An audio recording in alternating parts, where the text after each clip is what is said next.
everyone, thanks so much for stopping by my channel. This is Amy. Today I'm just going to do a quick video to show you, because I know periodically throughout my videos I'll say wax paper is a good thing to practice on. So I'm just going to do some quick little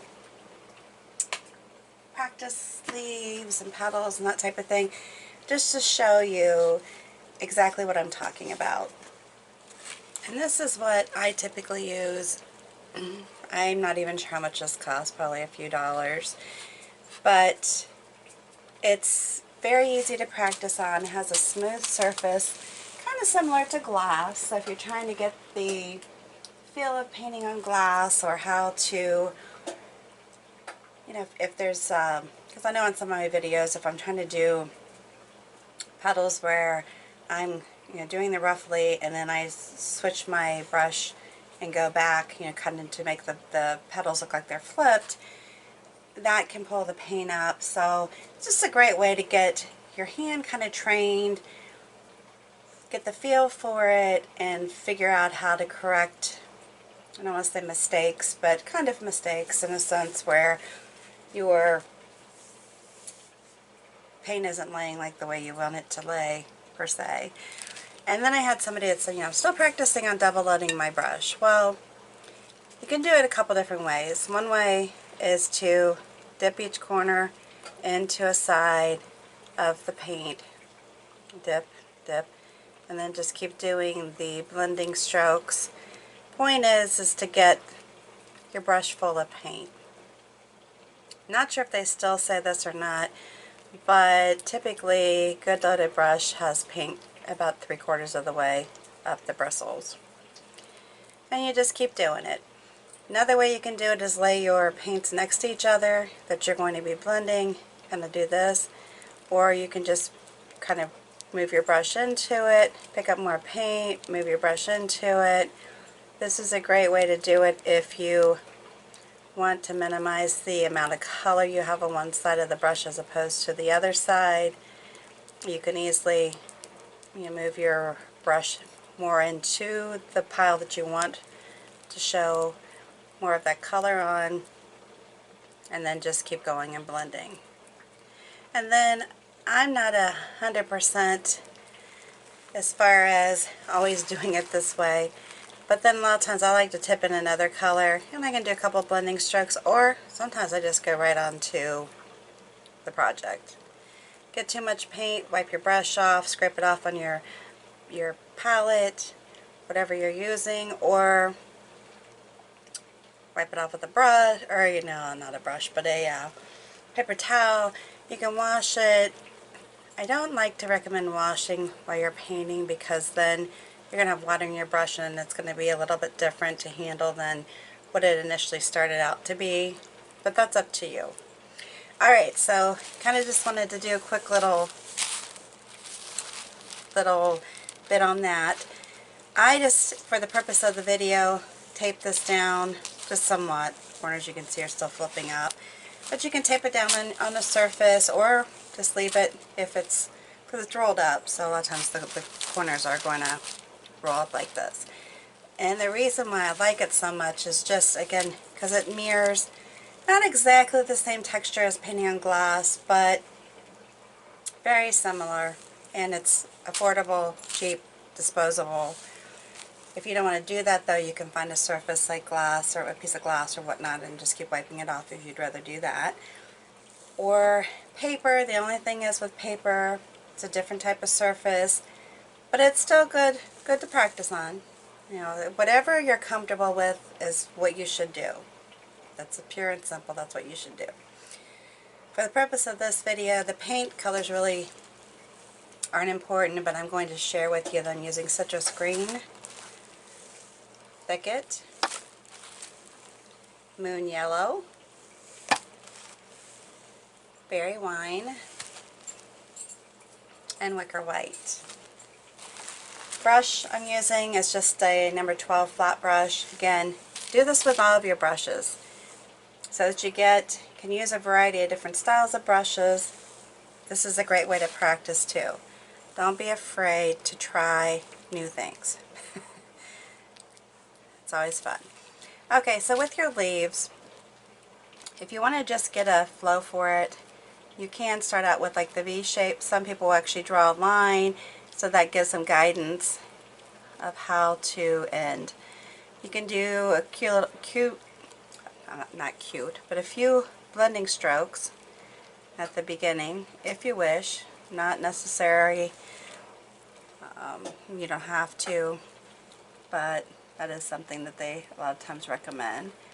It just helps get a clean start to your design, and then you just pull it through. Now if you feel like you got too much paint on your brush and it's going to be too thick of a little vine or whatever to pull through, stem, whatever, then clean your brush off a little bit. But if you want to practice, you know, this is just such a great way just to keep, you just get the feeling of it. And you could even practice loading your brushes, I think, you know, on this type of a surface too, if you're having a problem and you just want to keep practicing that. Great. You know, like I said, the whole purpose of this is to just get a feel for the shapes, how it feels to create the shapes, and your hand kind of gets trained to it. It's going to be, I promise you, it's going to be something that just becomes habit, where you could probably do it in your sleep. I mean, anything that you want to practice, you can practice on the wax paper with the paint. If you want to practice, you know, pulling in your stems, you know, just do that. Sorry about that with my phone. If you want to practice, so like this is what I was talking about earlier. So I have my wiggly leaf. I'm going to go like this, and then I want to flip my brush and turn it. Now on glass, a lot of times it's not a real clean turn. So then you might want to come back and just go over it with your brush and clean it up.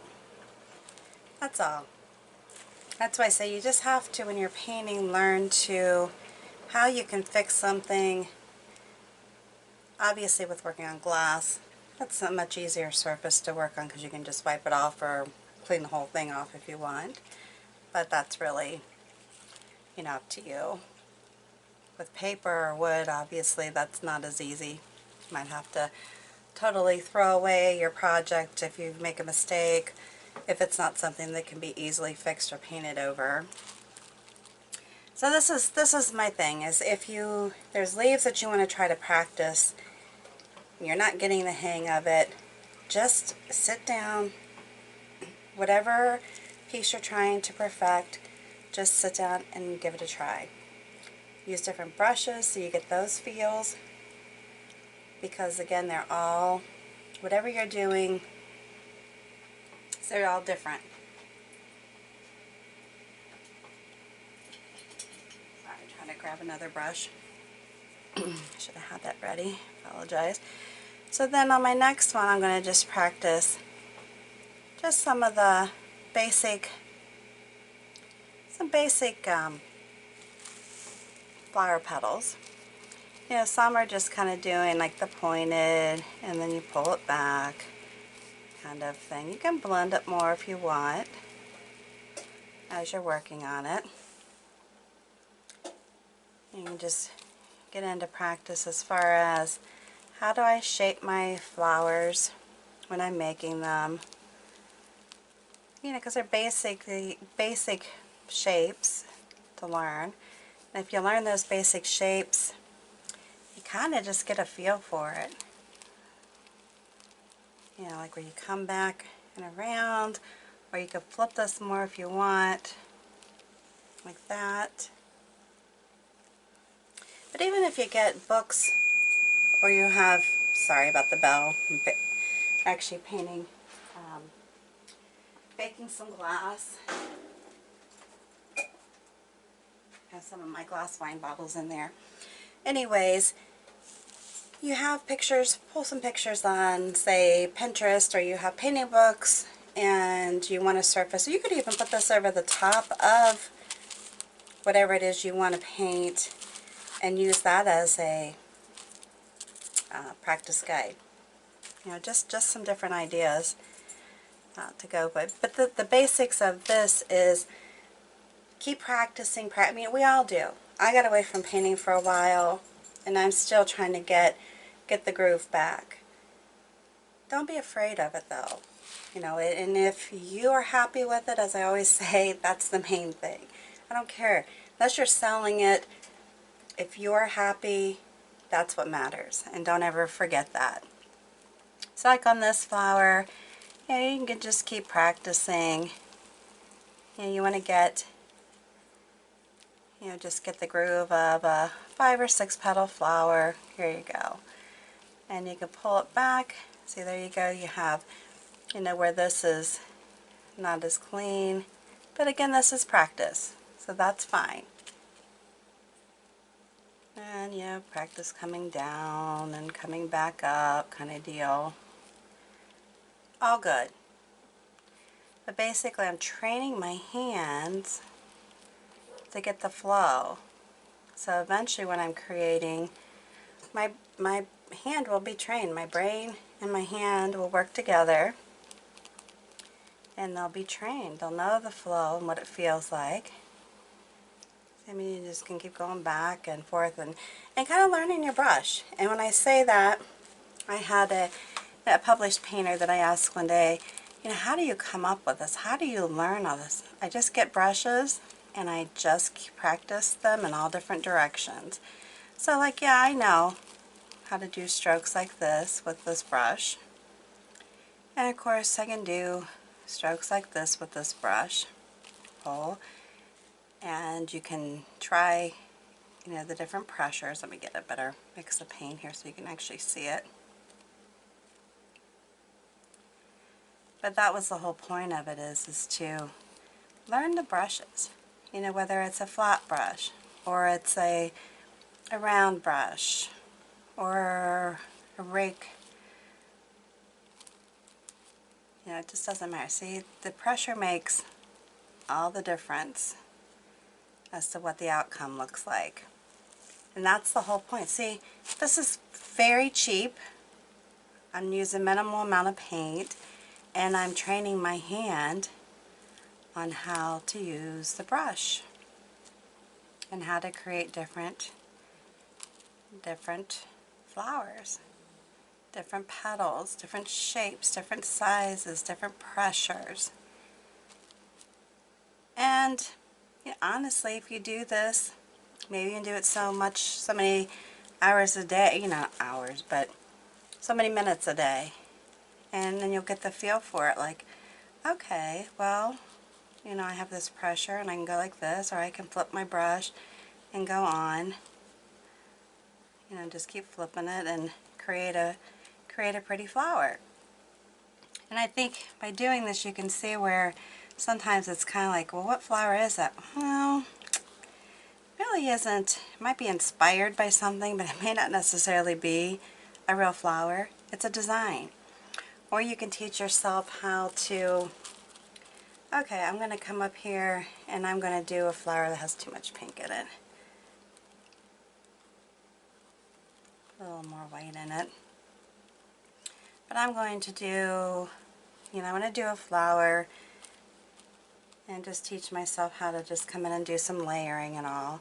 But then I also want to teach myself, okay, how do I maybe give this a little bit more interest, or how do I follow up with, say, a folded flower? You know, to make it look a little different so you can distinguish between the front, the inside, the back, whatever. How do I do that? Well, get out some wax paper and sit down and try it. You know, really very simple. Very simple. You know, how do I make what I would consider a bud?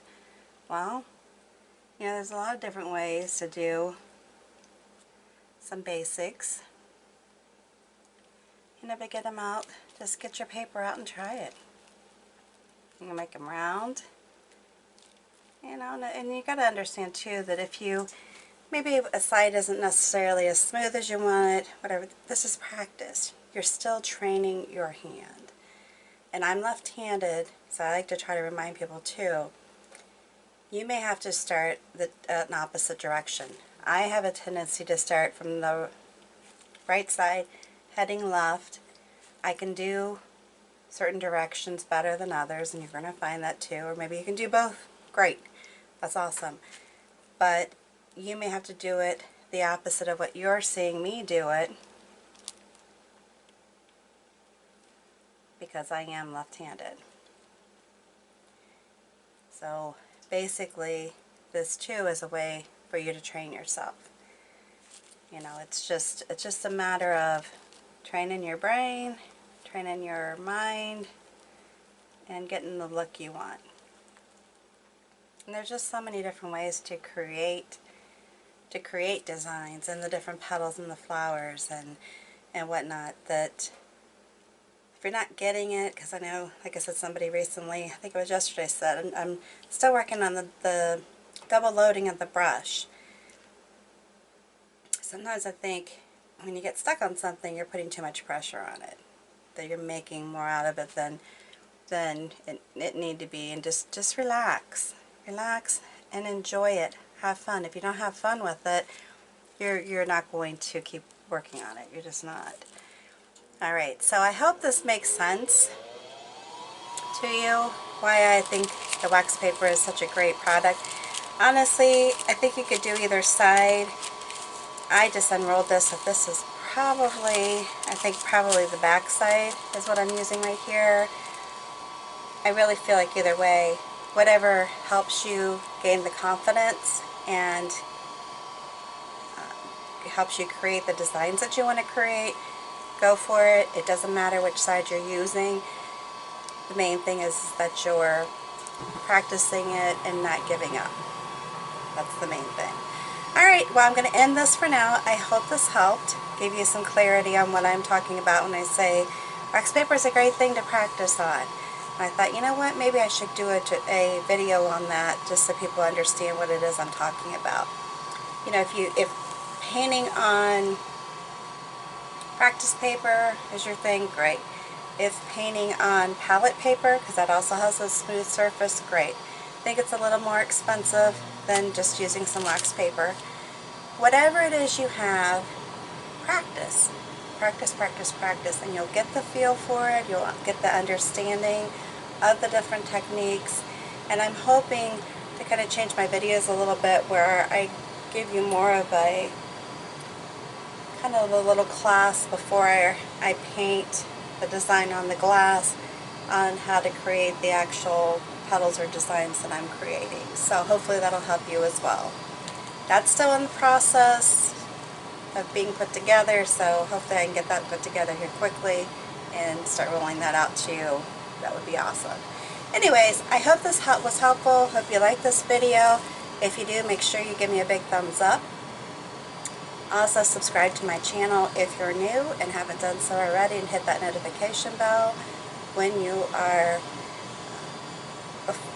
before you leave my video. Make sure you get notified when I post something new. And also, at the very end, after you watch the video, hit that subscribe button that you'll see underneath. That will allow you to share the video on all your social networks with your family and friends. Alright, until the next time, I appreciate you. Thanks so much for stopping, and have a good one.